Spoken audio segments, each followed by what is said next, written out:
Magandang hapon. Hapon na kasi. Ngayon ay magpo-4 na po ng hapon. Ngayon lang po kami kakain ni Tay Densyo. Kain po tayo, talong. Kasi kararating lang namin ng bahay. Ayan po ang aming pagkain. Nilagang talong with, syempre, ang partner na ginamos na may sili with kalamansi. At meron kaming pritong dilis. Tara, kain na po tayo. Tayo. Hapunan na po ito. Tanghalian at hapunan na po namin to. Grabe. Gutom na ako.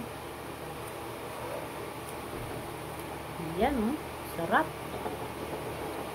Ayan.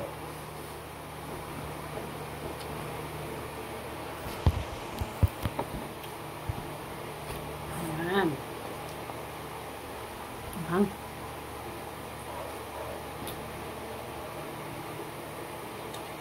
Umalis kami ni tatay kanina.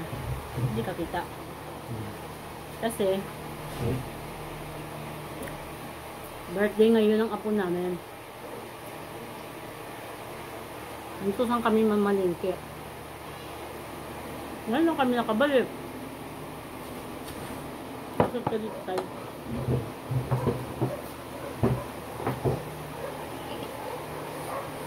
Kaya tuloy, ito ang aming tanghalian.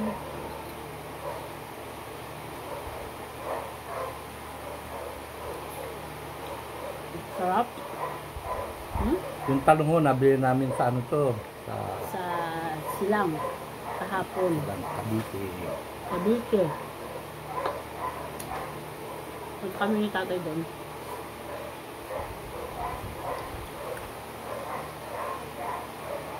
Ang sarap na kasi bagong pitas. Tsaka ang liliit lang ah.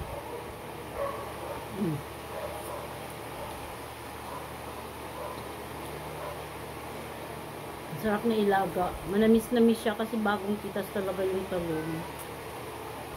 Alala ko nun, nung elementary lang ako sa Surigao. Ganito ang ulam namin. Talong, kay talbos, sausaw sa ginamos. Fight na.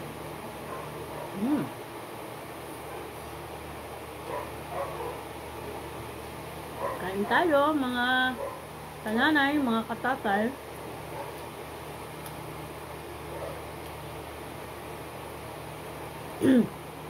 Ang anghang.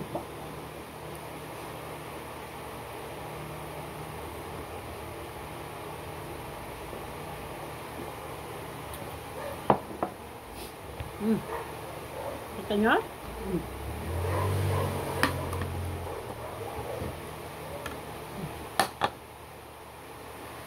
Sarap.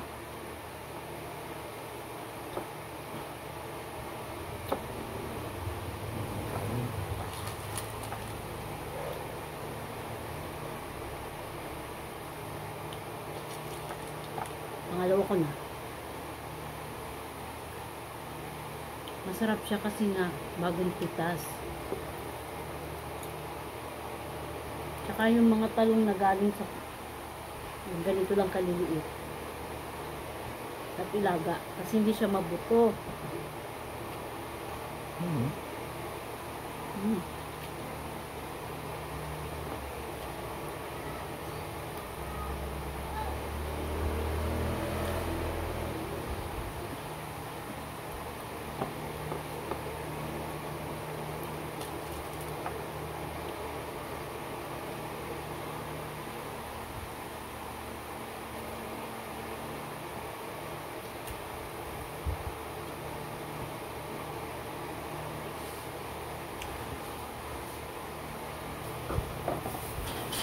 Ilan nyo, oh.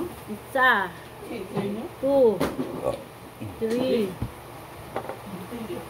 Naka-4 akong talong. Busog na. Si tatay hindi pa tapos. Sabi niya, konti lang daw kakainin niya. Pero nakadalawang kanin na. Magbabay ka muna. Magbababay na ako. Magugas ang kamay. Bye! Tatlong talong. Bye-bye. Nabusog na kami. Salamat po.